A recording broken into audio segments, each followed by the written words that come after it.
We've got 7 different stories to cover from 7 different media outlets. It is time for another episode of Regan's Newsround. Let's go.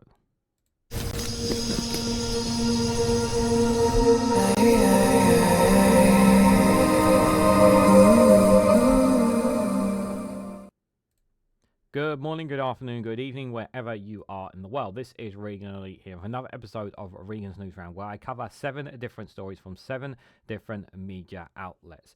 It will be timestamped down below if you want to read a specific article, or if you're going to read the whole video. I would greatly appreciate it. This is a premiere video that's going to drop on Saturday at the time that you guys see this, but this is being pre-recorded on Thursday, the 12th of December at 14:27 UK time for reference. So the 7 stories we're going to cover, guys, is the first one will be from The Guardian, where councils will be forced to build homes to fix England's housing crisis, says Starmer. That will be from The Guardian. Second one will be about the assisting dying. The cost of assisting dying could be tens of thousands of pounds per person. That's from Sky News. The next one will be, the headline is Consult Us on Inheritance Tax. Farmers have urged the Prime Minister. That is from the BBC. We'll talk about that. We'll also be talking about an exclusive from the paper with the headline that HS2 bat Farage will happen again without key manifesto policy, Labour MPs tell Rayner. So this is regarding, this is also to do, while it is similar to the first article we will be covering, which is about building homes, it is about the planning fiascos as well.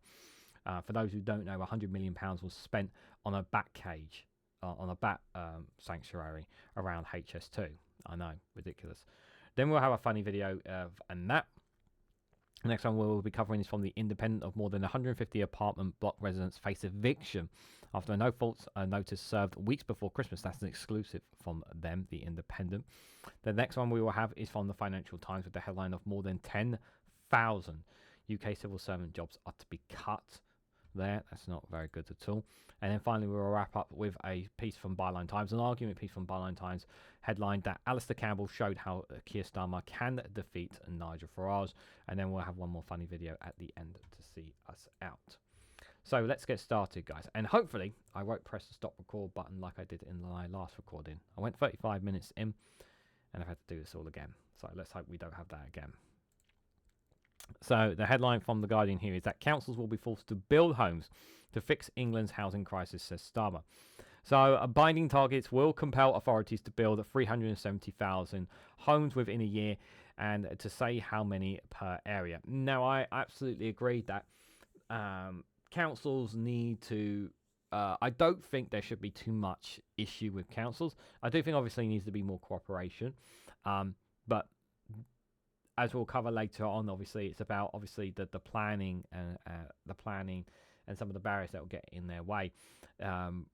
We do need to force councils to say, look, just get on with building the houses, make sure they are in areas that are suitable. Yes, of course, it is about the right kind of homes as well. That is also important. It can't just be a case of let's just build like 6,000 new homes in this area, that are worth a huge amount of money, that are worth millions. They need to be houses that people can afford to live in. So it's not just, it's also the type of houses that needs to be built in England as well. But it's important that councils have a say as well, because guess what? They know the local areas better than anyone. So let's read a bit into this, guys. So England's housing crisis cannot be solved without forcing councils to build more homes, the government has said. As ministers confirmed binding targets that will compel authorities to build 370,000 homes a year. So Keir Starmer said his government owes it to working families to take urgent action, as he and the Housing Secretary Angela Rayner announced how much each area must be built over the next Parliament. Ministers hope the revised National Planning Policy Framework, which will also defy the grey belt for the first time, will help meet the government's promise of building 1.5 million new homes over the course of the Parliament. The Prime Minister said for too long, working people graft hard but are denied the security of owning their own home. With a generation of young people whose dreams of home ownership feels like a distant reality and record levels of homelessness, there is no shying away from the housing crisis we have inherited. We owe it to all those working families to take urgent action, and that is what this government is doing. Our plan for change will put builders, not blockers, first. Overhauling the broken planning system and putting roofs over the heads of working families and drive the growth that will put more money in people's pockets. Angela Rayner said today's landmark overhaul will sweep away last year's damaging changes and shake up a broken planning system which caves into the blockers and obstruct the builders. I will not hesitate to do what it takes to build 1.5 million homes over 5 years and deliver the biggest boost in social and affordable house building in a generation. Local authorities, however, are warning that they should not be overlooked when setting local and regional housing targets. So Adam Hugg, the housing spokesperson for the Local Government Association, said, for councils to share the government's ambition to tackle local housing challenges, there must be a collaborative approach. It is councils and communities who know their local areas and therefore best placed to make judgment decisions on how to manage competing demand for land use in through the local plan-led system. The new framework will include a series of golden rules for planning authorities, including that they should be built on brownfield lands first and lower green quality belts land after it. It will be defined for the first time exactly what should qualify under this grey belt definition, with experts saying it could end up covering areas as large as Surrey. The golden rules also include putting a priority on social and affordable homes. However, industry insiders said this will not be possible without billions of pounds of more grant funding under this government's affordable housing programme. The level of this funding will be confirmed by the Chancellor Rachel Reeves next year. A framework document will also set individual targets for each planning authority when ministers published their consultation documents earlier this year, and it includes proposals to significantly cut the target for London and other cities, earning criticism from some housing experts. So research from the shelter revealed on Wednesday that homelessness in England has risen by 14% thanks to a part of lack of social housing. The council has one of the worst homelessness problems in the world. With about 360,000 people now living in temporary accommodation. 360,000 people living in temporary accommodation. That's abhorrent. And having one of the worst homelessness problems in the world, that's also a very shameful statistic to have on us. We really need to address that. Hence why the more homes need to be built. So many people living in temporary accommodation. We need to get them out of temporary accommodation into permanent accommodation is what needs to be done. And yes, I can already see people screaming saying, but we don't have the homes. Which is why we need to get on with it. If we don't get on with it, we don't get these homes built, the sooner rather than later, it's going to be problematic for everyone. And yes, there are challenges, and we'll talk a bit more about that about it in a bit. But it's really, really important that we get these homes built. And regardless of your political differences, like whatever political party, we all agree that there needs to be more homes. But the key word is affordable. We need to make sure that affordable homes are built for people. I think that is the main priority. The next one I've got for you guys is from Sky News. The headline is cost of assisting dying could be tens of thousands of pounds per person. The assisting dying bill is going through the House of Commons at the moment and could mean it could be legal in the UK for the first time to help someone die under certain circumstances. So this is not gonna, let's be very, very clear here for people who are worried. There's still lots to go through on this bill. There is still several years, still going to be a couple of years before it comes back up again, because it needs to be approved again by MPs. And it also needs to get past the House of Lords, which could also take a couple of years as well. There's going to be amendments made for this bill without a shadow of doubt. I do think it has some of the strongest safeguards. However, there are some things around it that people are not aware of with it. For those who are vulnerable, who think they're going to die, no, that's not what it is. It's for terminally ill people specifically. Now, as far as the costs go, I can't say as of right now whether or not there will be or not, because as we'll read in the article, the Chancellor has not made a decision on this as of yet, as to whether or not the government will cough up the money for this, or whether it will be something that the private sector will give to people here in the UK. It's entirely possible that the NHS may not have a department for this and introduce it for those who are on low incomes. It is possible that it may only be for people who have the money and affordability to do so. I hope that's not the case. I really hope that's not the case, because I am in favour of this bill. And yes, there does need to be more time and more scrutiny on this, without a shadow of a doubt. But I think for me, it's just about for people to have that choice. A choice of what to do with their life when they're at the end. If they are in pain, suffering, and That's the really important thing when it comes to this. So the cost of assisting dying in the UK could mean it could end up being only for the wealthy, a specialist lawyer has told Sky News. So MPs voted the assisting dying bill through its second stage last month, meaning the UK is closer to allowing people to end their own lives legally. The bill stipulates people who have been given 6 months or less to live must have 2 doctors saying that they are eligible, and a High Court judge would have to make a final decision. Lawyer Alexei Pallet, who has represented the families of British people who have chosen assisting dying overseas, told Sky News the cost could run into tens of thousands of pounds. She also said because the scope of the bill is so narrow, people who are terminally ill will have longer to live will still choose to go overseas to die. She says, nothing about the legal process has been set out in the bill yet, but I can imagine the process could be tens of thousands of pounds, she says. That begs the question as to whether the ending funding will be made available. The Chancellor Rachel Reeves this week refused to say if assisting dying would be made free under the NHS, ahead of a committee of MPs being formed yesterday, on Wednesday, to scrutinise the bill and propose amendments. I will just say that it has been announced that the committee, the MPs that are in it, it is majority are Labour, there are Conservatives, there are some Lib Dems, and there's one from Plaid Cymru. There are no SNPs because this is not a bill in Scotland, so it will not affect them. In particular, just for reference, but there are people who are on this committee who are, while most are for the assisting dying bill, there are those against it on this bill on this committee as well. So you have lots of people who are against it on this as well. So it's a very balanced approach, which I think she's got right. Kim Ledbetter, who is the one who brought the bill in the first place.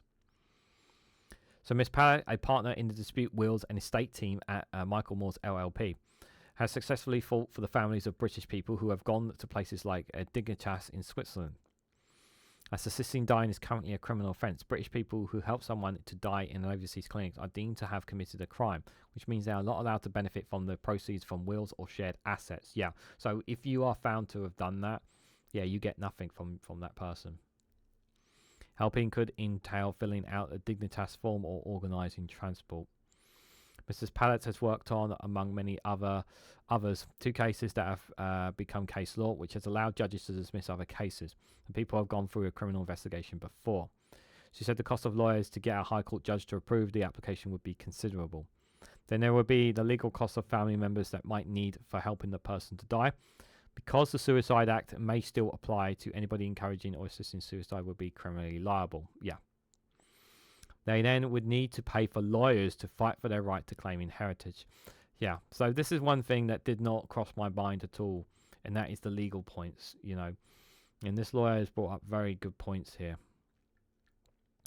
Miss Pallet said any family members who provide any form of assistance getting them to that stage of assisting death, they don't seem to be covered by this bill as drafted. I think there's a question mark over what would happen with those individuals, both from a criminal aspect but also from the fortitude. It seems to me that the law, as it stands, may apply to those people, and that something else should be given some consideration. I think, yeah, she should be allowed to speak on the committee with these issues. If they get a hearing, I hope they bring her forward based on her knowledge. She added there has been no mention of whether legal aid would be available, but said many people may not be eligible. Still, they could not afford the legal bills. She said the bill is incredibly narrow, she says. Anecdotally, most of the people that go off to Dignitas are not people that fit this category of terminally ill with 6 months or less to die. So even if the bill is passed, it's not going to affect the large majority of deaths who are currently taking steps to attain assisting death. These people are presumably still going to go off to these overseas clinic, which will cost around 10,000 to 15,000. But there's also the associated costs like travel, with some people needing an air ambulance. Yeah. So she knows this better than anyone as a lawyer who works in this and helping British people who choose to die going overseas. So she will have a better understanding, far better understanding than I will on this, which is why I do hope that she gets to speak on the committee and give her perspective about it. I do think that there's definitely question marks over the legal framework here, as to knowing that somebody that may or may not be dying, and that part is very, very concerning indeed, because obviously you have to know whether it's a person that wants to die and has the right to die, as in a person who is dying, who is trying to help them commit suicide, when it's not a case that they want to commit suicide, sort of thing. So there is that complication there as well. It's interesting that she says that that the majority of people who still go to these are not actually people who have 6 months or less to live. It's very interesting indeed. And yes, I did hit myself in the eye there. Apologies. That does obviously raise questions. So raises some questions for me. Like, so if it's not going to change them, but are we talking about those people? I guess it's that for them. I guess it's just a choice. If they want to still do that way, they can do. But for me, it's about the people those who don't have the money. I want those people who don't have the money, who are in homes or in beds, who have terminally ill conditions, and that they are not getting and they want to die. They want that choice to be able to have their life taken because they are suffering. I want them to have that choice, and I want it to be done as safeguarded as possibly can. I don't know whether or not we'll go that far, but we will continue to talk about the assisting dying, because it is a topic where people do want to have that right, but at the same time, people are concerned because they want to make sure that it's not something that people take advantage of because of inheriting off that person's death, which is one of the things that many people rightfully so are concerned about, among many other things with it. So the next story I've got for you guys is from the BBC. The headline is "Consultants on Inheritance Tax Farmers Urge the Prime Minister." So farmer leaders have urged the Prime Minister to put changes to agricultural inheritance tax on hold while ministers consult with them. Now, I've said this before, I'm still personally in favour of what the government is doing with regards to inheritance tax. However, I do think they should consult with the farmers. I do think they should have a talk with the NFU more, consult with them and hear their grievances and explain to them why, and if not, maybe if possible, perhaps even compromise somewhere if need be. We know that farmers have been suffering. They've been suffering a lot for the last 14 years. They won't say that it's because of Conservatives. They won't say because it's Brexit, and they certainly won't say because of Nigel Farage. But we know that those people have put British farmers under a bus for a long time. And this inheritance tax, many farmers, whether we agree or disagree, they see it as a death knell. I don't personally see it as a death knell. I do see some farmers being affected by it. I don't see all farmers being affected by this. However, it's as someone who is not a farmer, never worked on a farm, doesn't understand the workload and whatnot. It's not my place to say whether I know what's best for British farmers, because I personally don't. But I've listened to many perspectives on this, and my position is that if it's not inheritance tax, then what do we do then? Because we have people who are taking advantage of land, taking advantage of some land, claiming to be farmers when they are not. Jeremy Clarkson is a prime example of this, who is claiming to be a farmer when he's not a farmer. He's doing this to skip without having to pay for inheritance tax, and he's a very wealthy man. And these farmers are sitting on a lot of land, and we need to look at how we can get more money into farmers' pockets. That's one of the things that needs to be looked at here, because farmers, they work so hard for so long for so little, and yet the land they sit on is filthy, stinking rich. And we know that greedy billionaires, and private businesses and corporations, they will look at that land and they will want that land for themselves. They will want to take that land and rip it for every single penny that they've got. And we don't want that to happen. We want to make sure our British farmers are protected, but at the same time, we need to protect them as well. I do think the bill is fair, But I also, again, like I said, I understand the frustrations that they are going through. But I don't think a lot of British farmers fully understand the number crunches on inheritance tax. Not all of them. Some of them are very, very knowledgeable on it, but there are some who are not paying attention at all. Excuse me. So let's read some into this, guys. So, farmer leaders have urged the Prime Minister to put changes to agricultural inheritance tax on hold while ministers consult with them. So the NFU, the National Farmers Union President Tom Bradshaw, told MPs farmers were ready to work with the government, adding that there are many ways to make the policy less bad. Protesters drove through Westminster on Wednesday, staging another protest against October's budget. While in the Commons, Liberal Democrat leader Ed Davey called on the PM to change course and recognise the vital role that British family farms play. But Sir Keir Starmer insisted the vast majority of farmers would not be affected by the tax changes.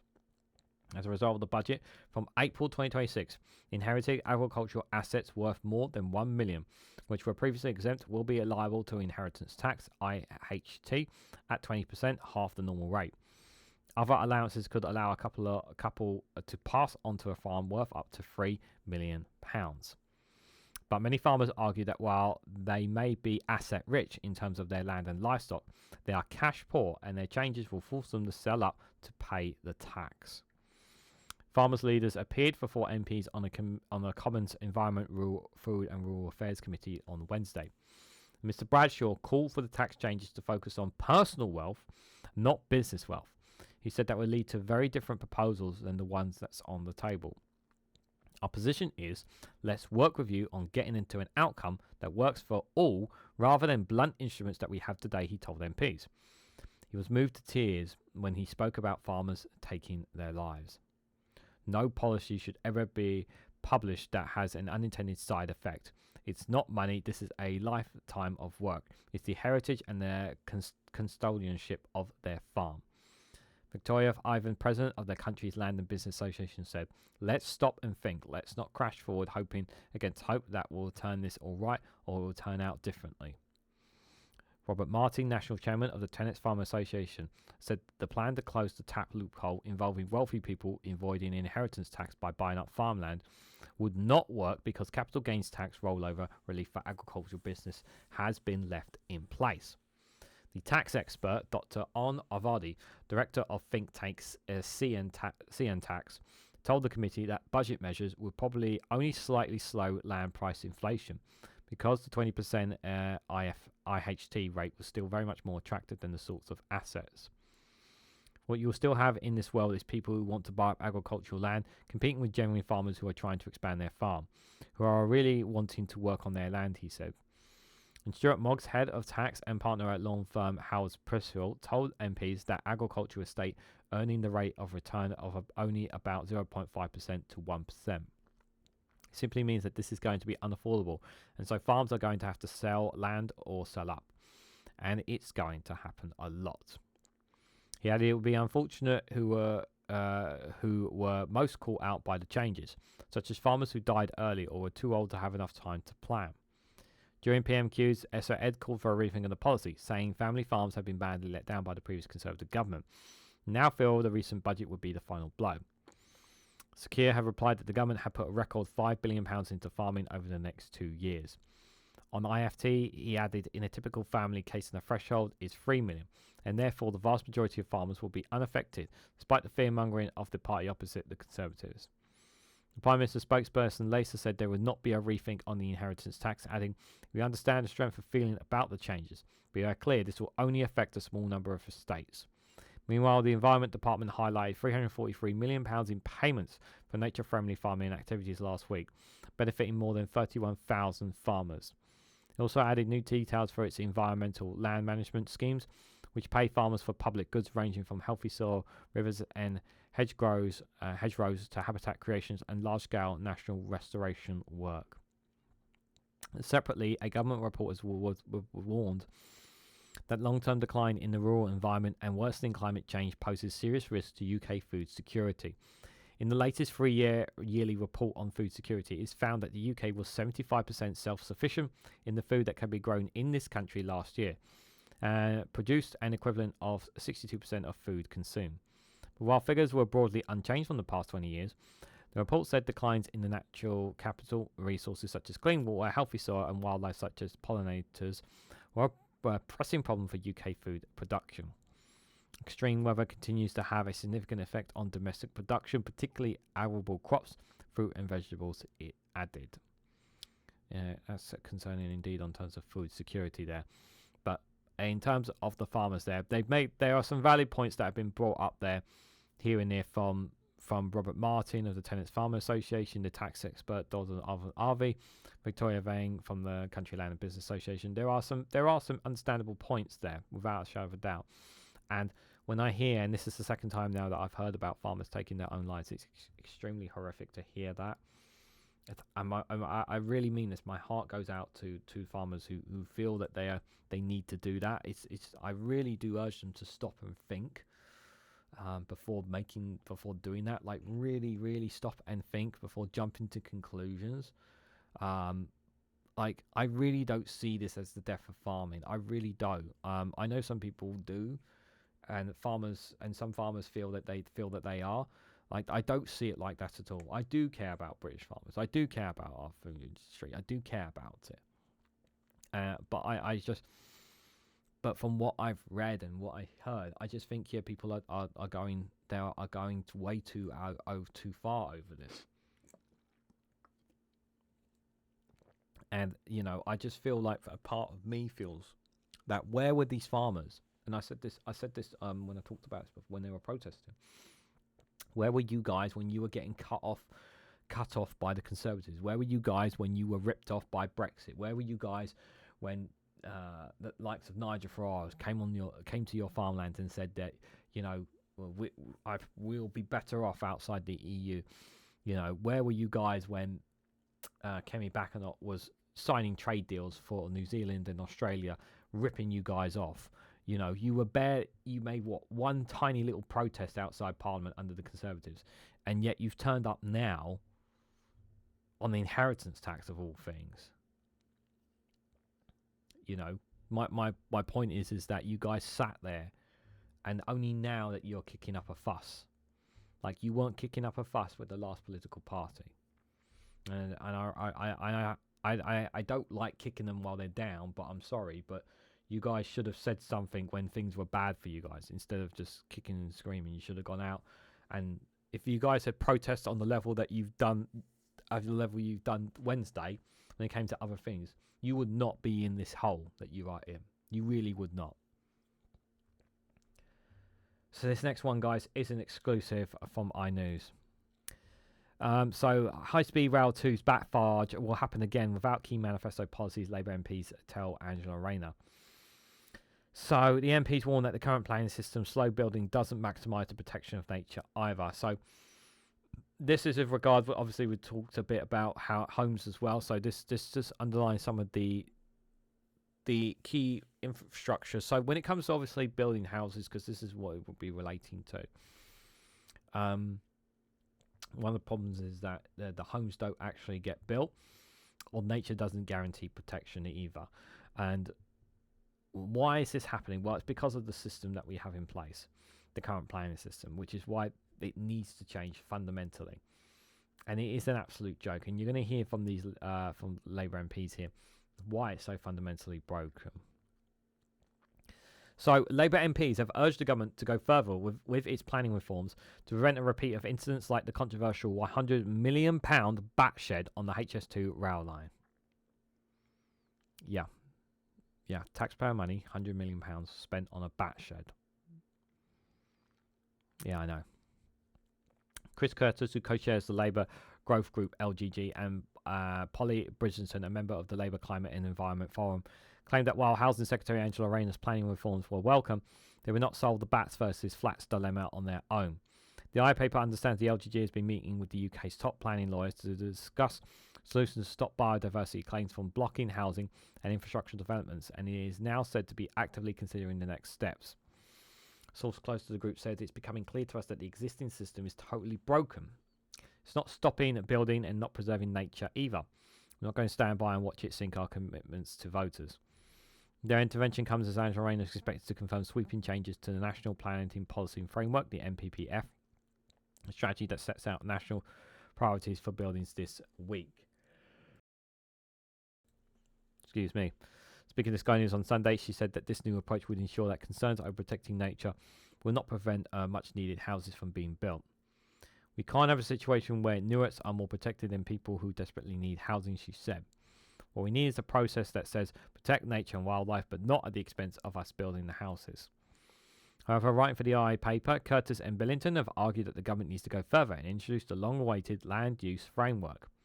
Such a framework would identify how sections of land can be best be used. For example, for farming, forestry, biodiversity, housing, recreation, or infrastructure. It would help manage the compelling demands of food, production, nature, and housing and infrastructure needs. The previous Conservative government promised in 2022 to introduce such a framework by the end of the following year. But this was eventually pushed back to 2024.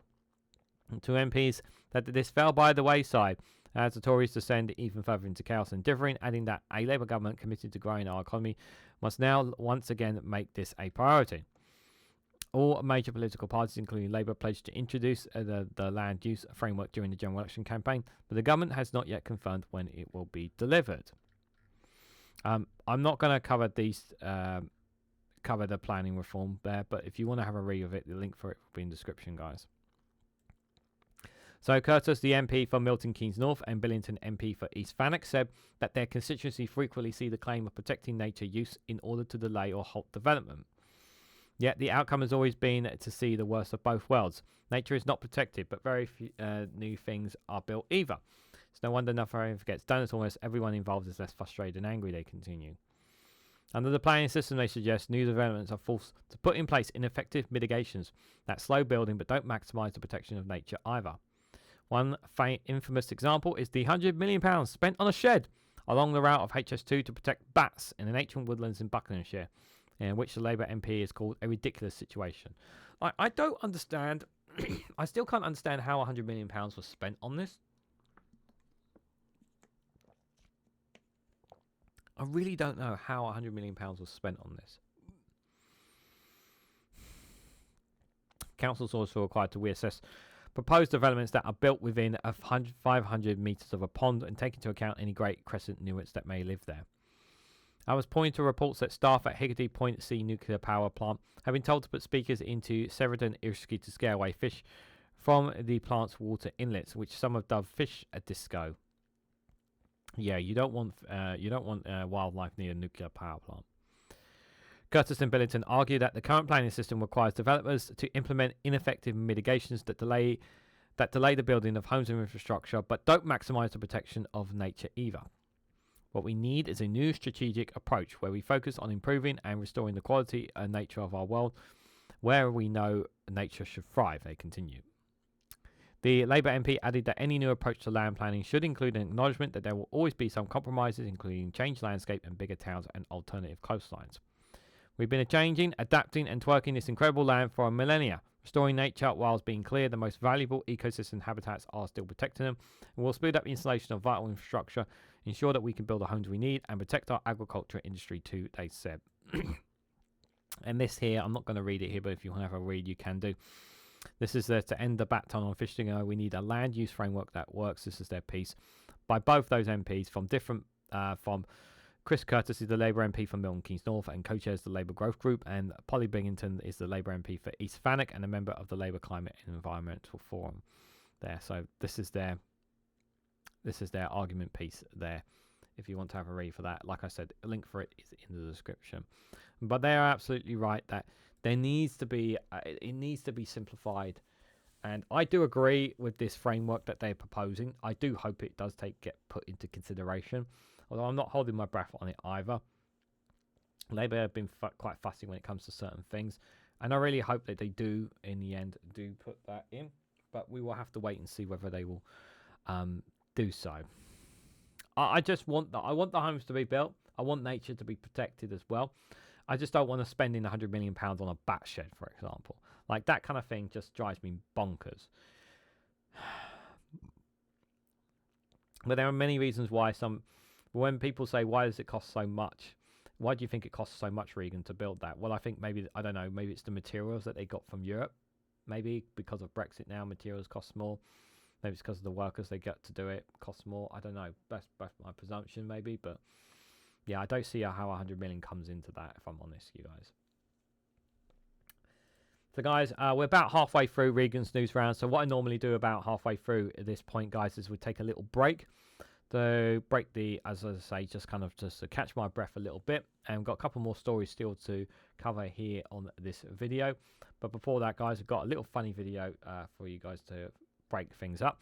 And it's kind of interesting because we've been talking a lot about housing. So it's actually quite fitting that this funny video happens to be one regarding around housing here. So this funny video is from Nadine Skinner Comedy. Do check out her YouTube channel.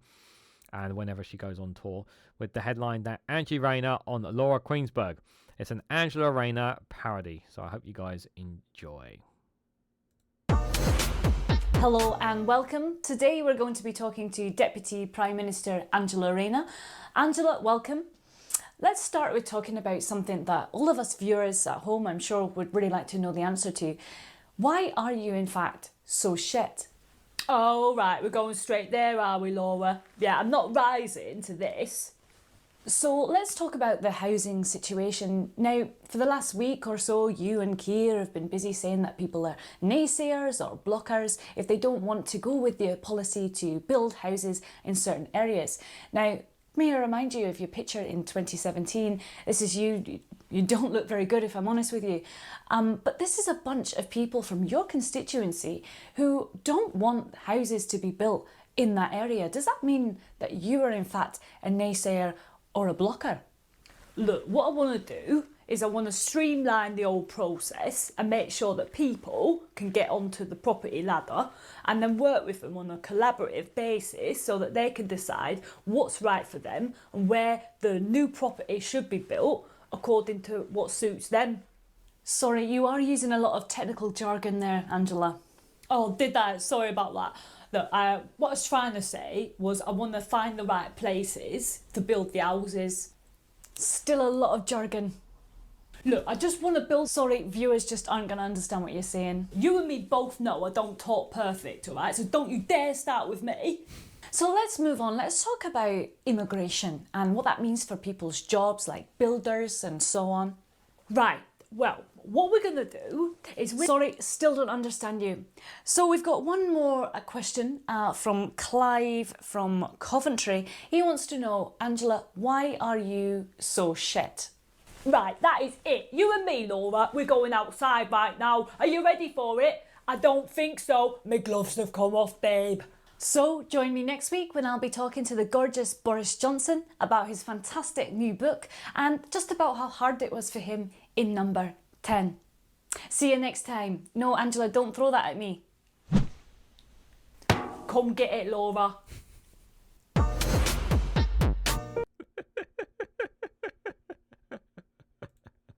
Oh god, I really don't like Laura Kuenssberg. She's so full of herself. I hope you guys found that funny. Like I said, Nerdy Skinner Comedy on YouTube. Do check out the work she does. Absolutely brilliant stuff there, guys. I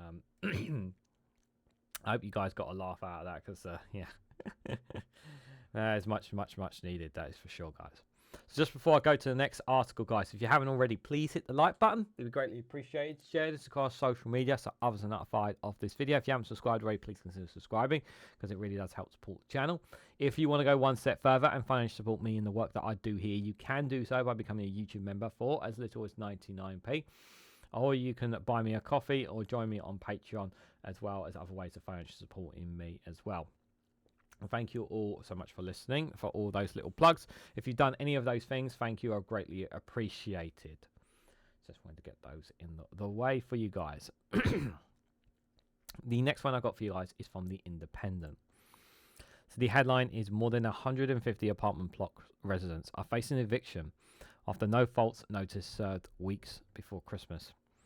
The exclusive reveals that residents at Vi living Childers Street in Delford have been served with Section 21 eviction notice.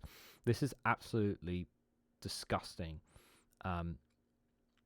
Right, weeks before Christmas. This is absolutely shameful. I remember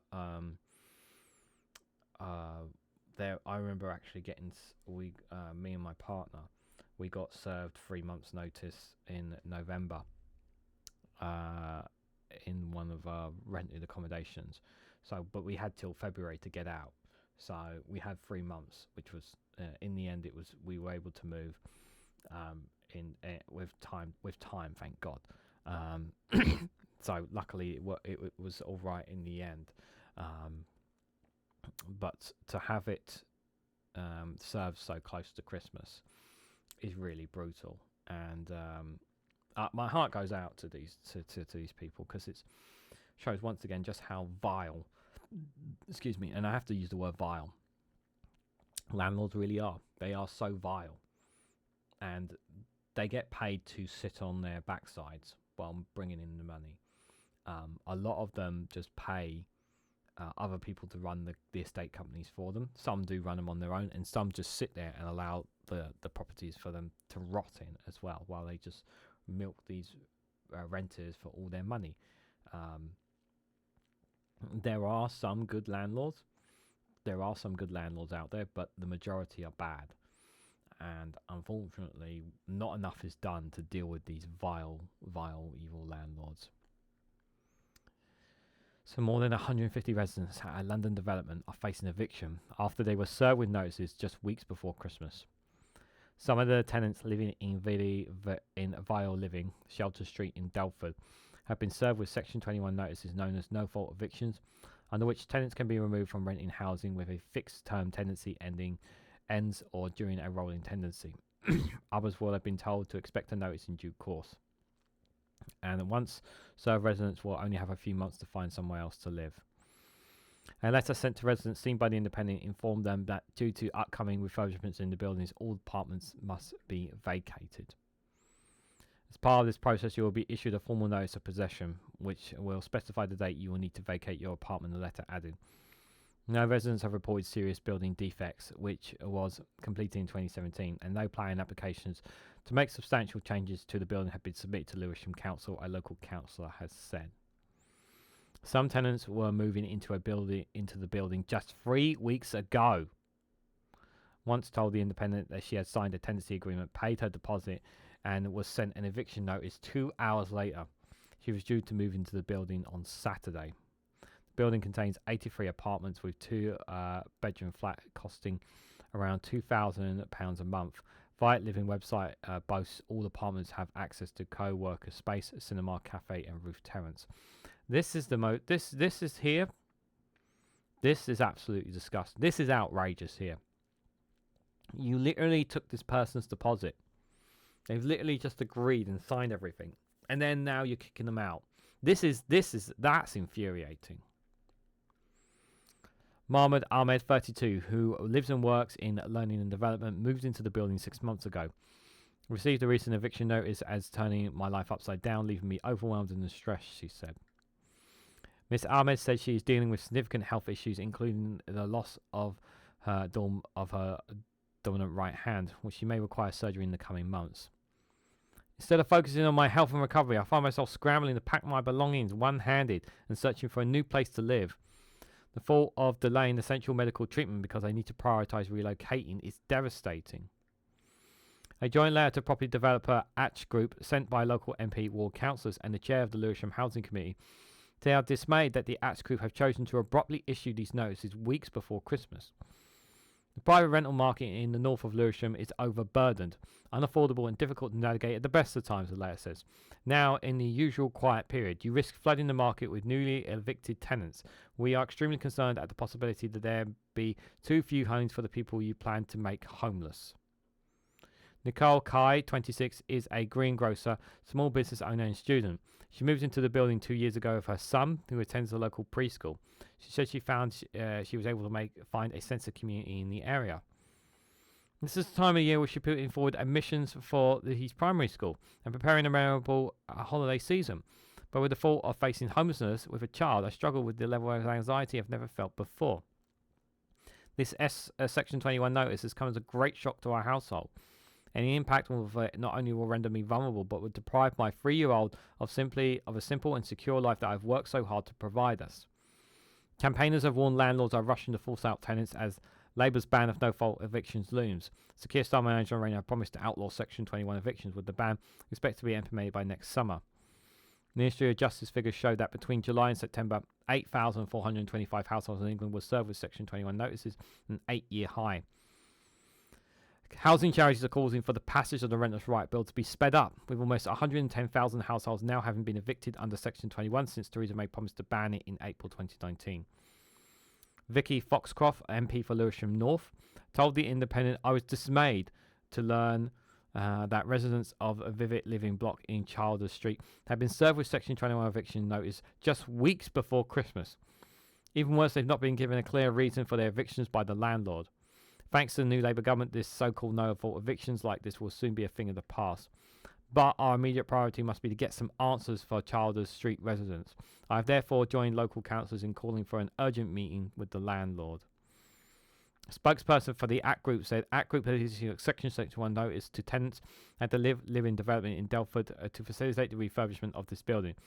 The tenants have been given 2 months' notice as a minimum in accordance with their tenancy agreements. We are working with residents to assist them in their relocations. I was given 3 months. These people have been given 2 months. Damn, that's just absolutely cruel. I was given 3 months. But my landlord was very good. The first landlord we had, the landlords who they were proper good landlords, because they were just selling. They were actually selling up and moving out of the country, the UK altogether. They weren't like a mega rich one or part of an establishment or whatever. This was the house we were in was the only one they had. It was a Victorian house as well. Like they weren't like some of these other ones, you know. And she only put up the rent twice in our 5 years. I think twice in our 5 years there. Like one time, I think it was like she put up once by £15, and it was just like nothing. So, you know, she and her partner were very, very good to us. They were very, very good to us. But for them, like, it's not the same. Like, what that infuriates me the most is. It's the timing, you know, the timing right before Christmas, and to do it on somebody who just literally moved in as well, and they're claiming it's refurbishment. They're doing it all for refurbishment. Do you know the part of me, the way I sees it is what, and they could justify. Like, I can see them. I'm not saying that this is justified, but I think one of the reasons that they're doing it is not for refurbishment. It's so that the landlords, once they get them all out, when they put them all back up for sale, or whether they tear it down or build a new building or refurbishment, whatever the reasons, right? What I can see them doing is bumping up the rental prices, just bumping them up to much higher than what they were before, because that's what landlords can do. It's just the worst Christmas present that those people could have gotten. Absolutely devastating, guys. And I hope all of them. I hope it can get delayed of some sorts, or something can be done, but because of the law, I can't see it happening, guys. I'm really sorry. The next one I got for you guys is another sad story from the Financial Times. More than 10,000 civil servants jobs to be cut. The voluntary redundancies expected across Whitehall as departments respond to the Chancellor's spending review. So they're going to try and obviously clear a lot of civil servants out. To try and knock down the numbers. I hate this cutting thing. Although I'm glad that it's cutting civil servants rather than cutting public service, but at the same time, yeah, it bothers me. It does bother me to an extent. It says the headcount of the civil servants topped 500,000 this year. The 8th in a row that the total has risen. Okay, that is quite a lot, 500,000. But you know, I don't know what it's like for civil servants, but it's pretty brutal that 10,000 of them are expected to get axed here. So more than 10,000 UK civil servants jobs are set to be cut under Minister's plans to find a 5% to their departments in the spending review, according to the government figures. So ministers are looking at rolling out voluntary redundancy programs across a range of departments to achieve the savings that Chancellor Rachel Reeves has demanded as part of her comprehensive review of expertise. Headcount in the civil servants topped 513,000. That's over 500,000 this year, a 34% increase on 2016 levels, and the 8th year in a row that the total has risen. Planning to reduce the overall tally of civil servants nonetheless risks further denting morale among officials after Keir Starmer last week declared that too many people in Whitehall are comfortable in their tepid path of managing decline. The Prime Minister appeared to row back on the sentiment on Tuesday with a letter to all officials praising their dedication and professionalism while blaming bureaucratic implementations, silos, processes, possessions about processes for any poor performances. Some departments have already indicated the expected size of their cuts. The Ministry of Defence is examining 10% reductions to its 56,800 strong civil service workforce over the course of this Parliament. Its Permanent Secretary David Williams told MPs at the Defence Select Committee last month. Echoing Defence Secretary John Henley's remarks that the ministry must become leaner, Williams said productivity gains would smooth some of the anticipated civilians' personal cuts. He also stressed that some areas, such as digital defence, would need to see higher levels of staff. In a speech on public sector reform on Monday, Pat McFadden, the minister in charge of the Cabinet Office, said the technology should help us become more productive and fruitful in the civil servants. Greater use in AI in tasks such as drafting correspondence and taking minutes of meetings will reduce the need for some administrative staff, Whitehall figures have said. However, McFadden, who would not be publicly drawn on questions about the ballooning civil service headcount this week, is not planning to impose a top-down cuts or recruitment freezes on other departments like the Conservative administration. One government official said, "We're not going to pluck an arbitrary number and set a cap because we know what will happen when that was tried before. The government ended up spending a lot on consultants." Labour vowed to halve state spending on external consultants. "There is a general feeling that we can't keep growing," the person added. The number of civil servants in the last few years has gone up and up. The reality is the departments are going to have to find a way of dealing with spending cuts. Reeves set to the development the envelope for the expenditure of 2026-2029 in the budget.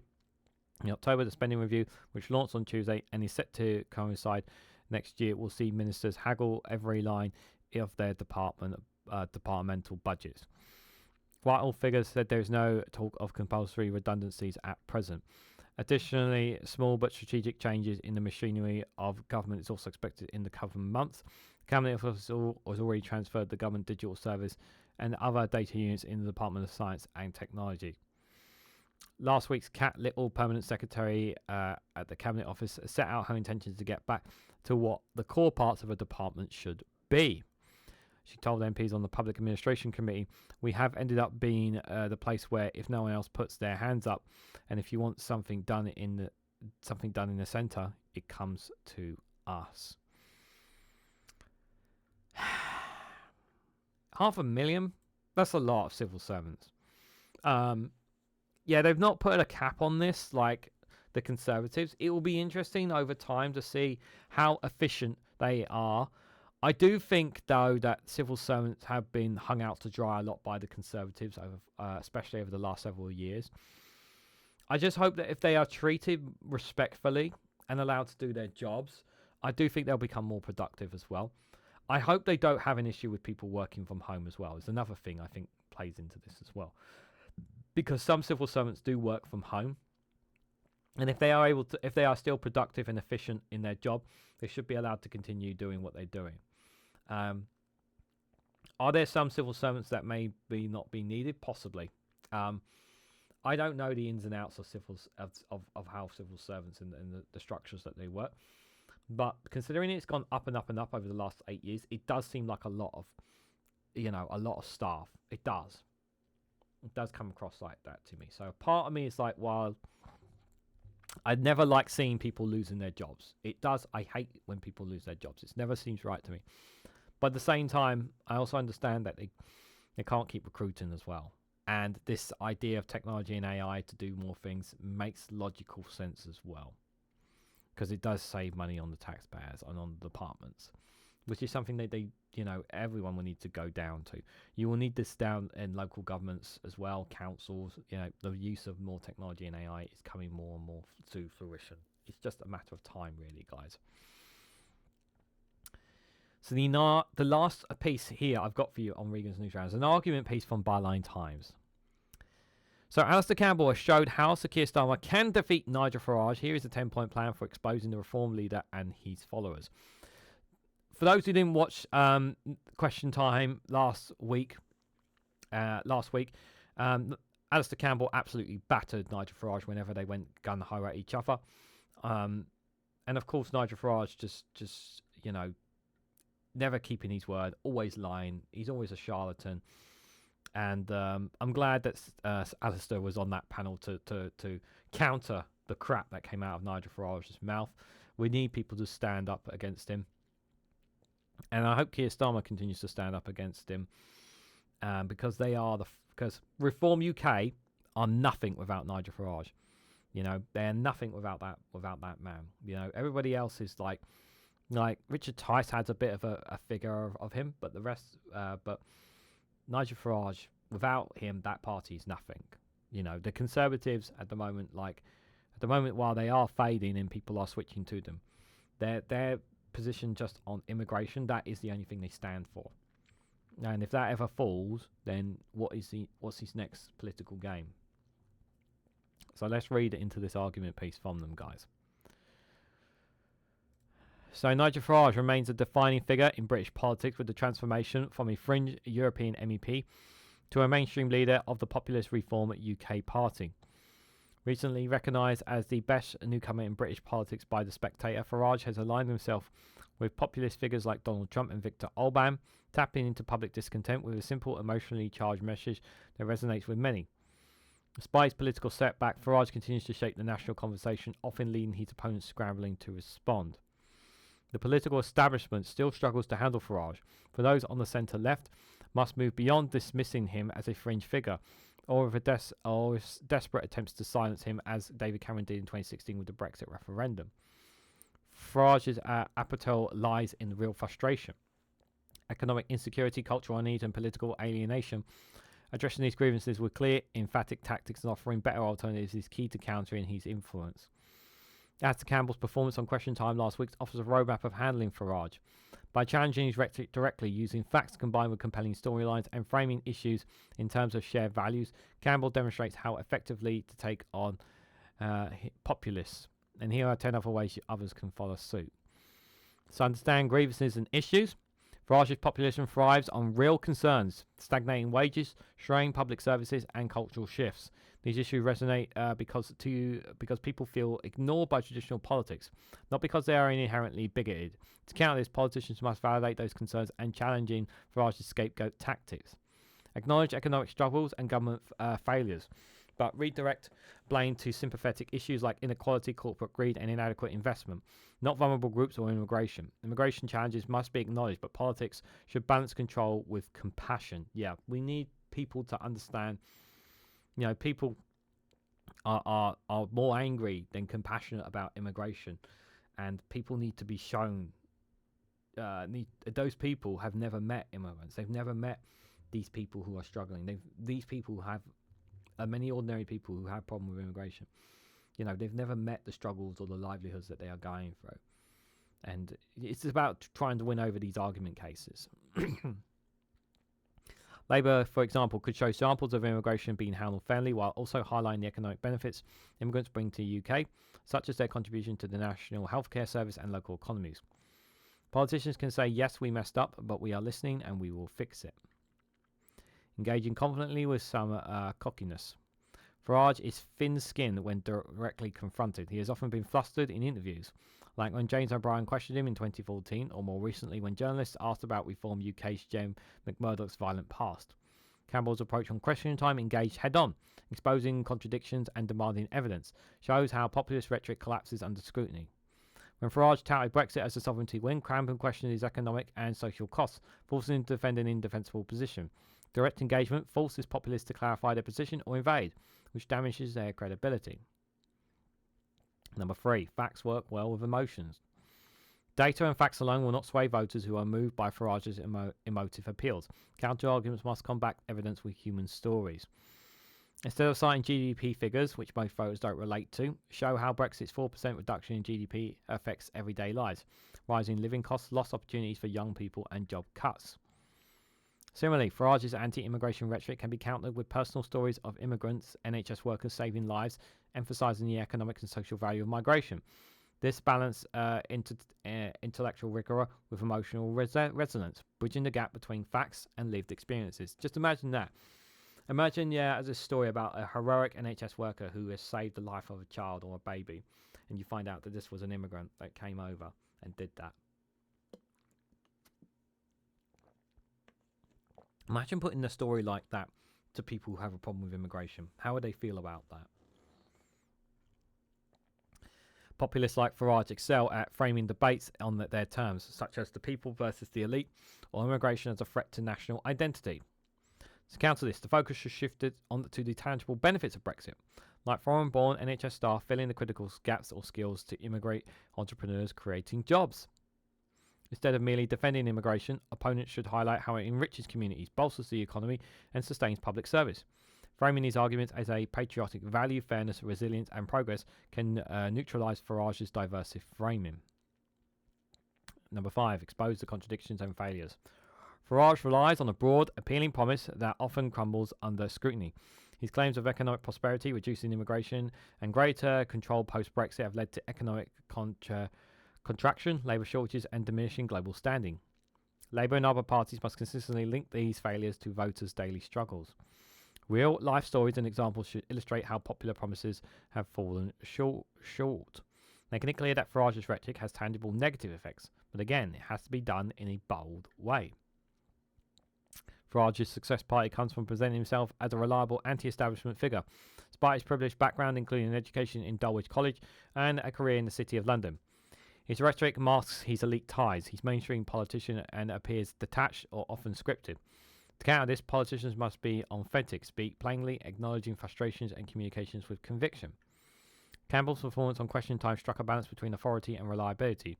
Others should emulate this, present themselves as approachable yet confident. Farage has appeared on BBC Question Time 38 times, making him the programme's most frequent guest. This repeat exposes and amplifies his popular rhetoric while often failing to scrutinise his claims adequately. To combat this, opponents must move away from a reliance on legacy media and instead use digital platforms to communicate directly with voters. Social media and podcasts allow for unfiltered engagement with voters, counting Farage's narrative and reaching out disillusioned audience. Short, fact-based videos and real-life stories shared on platforms like TikTok and Instagram can debunk popular myths and engage younger voters. The irony is that Campbell himself has seen the impact by operating outside legacy media with his own podcast. Pandering to populist rhetoric often backfires. Instead, bold, visionary alternatives that address voters' concerns were promoting inclusive, progressive values. On immigration, for instance, rather than simply reacting to Farage's anti-immigration stance, the government could offer a transformative agenda focusing on solving housing shortages, improving NHS capacity, and creating green jobs, all framed in part of a prosperous, united Britain. This approach would resonate with voters' frustration while offering optimism for the future, but also needs a strong message and narrative. Countering populism isn't solely a job of politicians. It requires a broad coalition of academics, media, business figures, and grassroots organisations. These diverse voices can help counter popular rhetoric and promote evidence-based discourse. Building a broad coalition must focus on authenticity, avoiding the enlist image that has plagued political efforts in the past.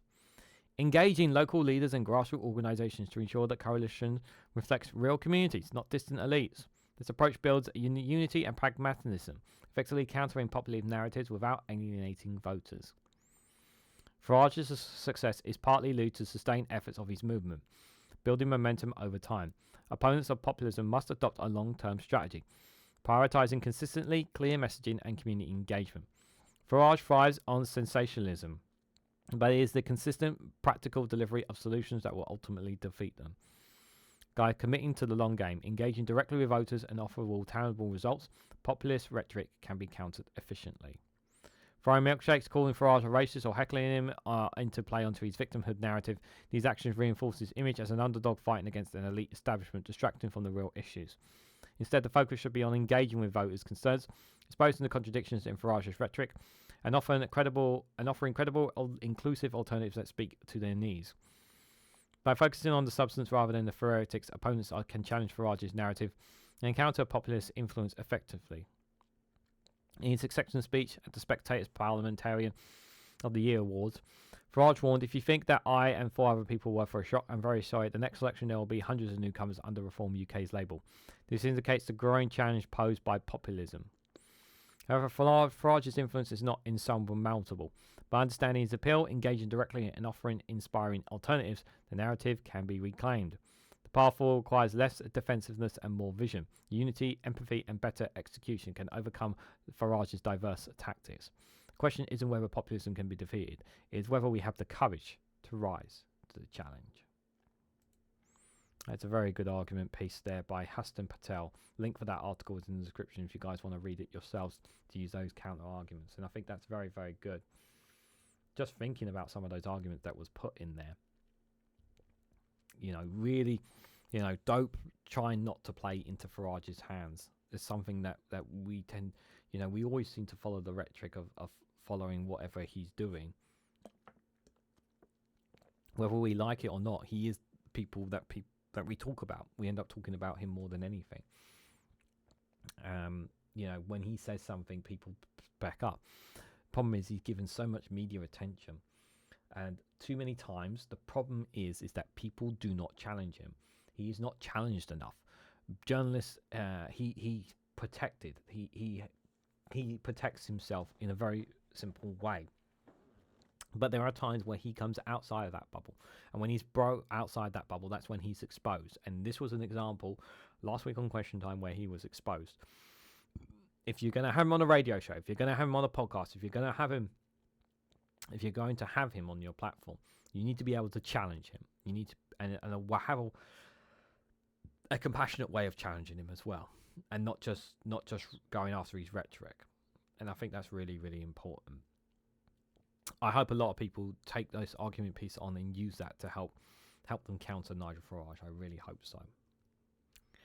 So guys, just before we end the Regan's News Round, I have one last funny video for you guys before we see ourselves out. And it's a classic one, a very, very old one. It is a few years old. It was when Boris Johnson was still Prime Minister. That's how old this one. But it's one from the late, great Janie Goodley. May her soul continue to rest in peace here. But this is one here where she's portraying Boris Johnson here. I think this was around the time where he didn't have much, where he was kind of on the back foot, really. Back at home, you are being investigated by the police. You've got MPs calling for you to resign. You're living under the constant threat of a no confidence vote. Do you not think you're just burying your head in the sand over there? Yeah, you're gorgeous. This is a lovely basement interview. Now listen to me. Why would you say that? All the MPs in Britain support me. They all love me, except for a couple in Scotland, but they don't count because they're lightweights. He's called Desmond or David or something. But anyhow, they don't like me. But at the end of the day, it was just a couple of parties. We had parties and it upset people. But that's what happens when you're a Prime Minister who's full of fun. I love my parties. I love a game of Boggle.